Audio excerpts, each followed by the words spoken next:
बिना दवा दर्पण के घरनी स्वर्ग चली आंखें आती भर।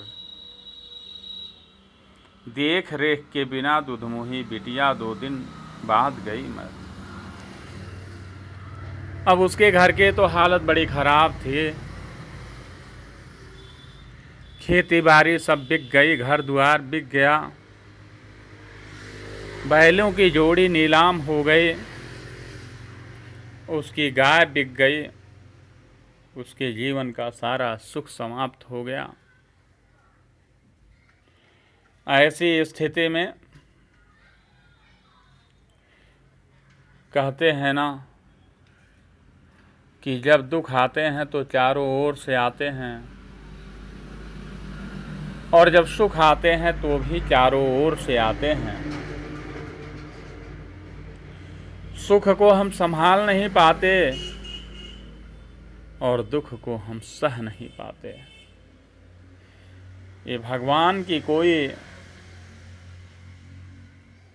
ऐसी ही नियत है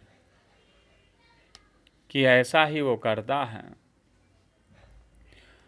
तो इस किसान के भी जीवन में एक के बाद एक समस्याएं, और ऐसी समस्याएं जिसको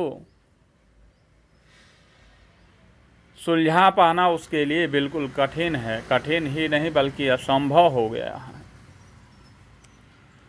उसकी पत्नी, घरनी माने पत्नी, बीमार हुई और बिना दवा दर्पण के ही मर गई।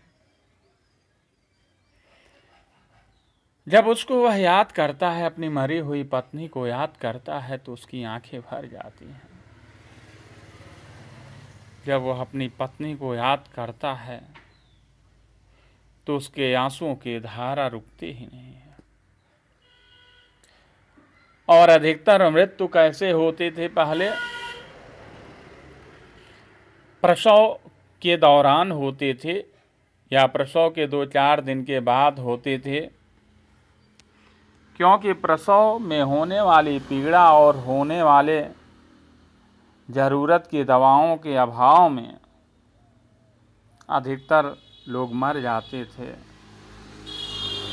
तो वह भी प्रसव के दौरान ही मरे थे।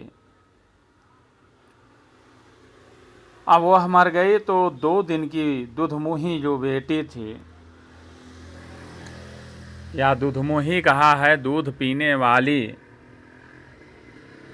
माँ के मरने के 2 दिन के बाद वह भी मर गई। तो अब वो 2 दिन की बेटी तो नहीं लिखा है, लेकिन दुधमुही का मतलब जो दूध के सिवा, और वह भी माँ के दूध के सिवा कुछ न खाए पिए, जिसके मुंह में न जाए। तो ऐसी अबोध वह बेटी भी माँ के 2 दिन के बाद ही मर गई। तो एक उसके जीवन में और भी दुख आया। बेटा तो पहले ही मर चुका था, तो घर में विधवा रही पतोहू। उसकी पतोहू जो घर में विधवा थी, लक्ष्मी थी यद्यपि पति घातिन। अब लक्ष्मी हम लोग अपने घर के स्त्रियों को लक्ष्मी कहते हैं। हम अपने घर के गृहिणी को लक्ष्मी कहते हैं। लेकिन क्योंकि उसका पति मर चुका था, तो जब नई नवेली पत्नी का पति मर जाता है तो पत्नी के सर पर ही कलंक चढ़ जाता है कि वह तो पतिघातिनी थी।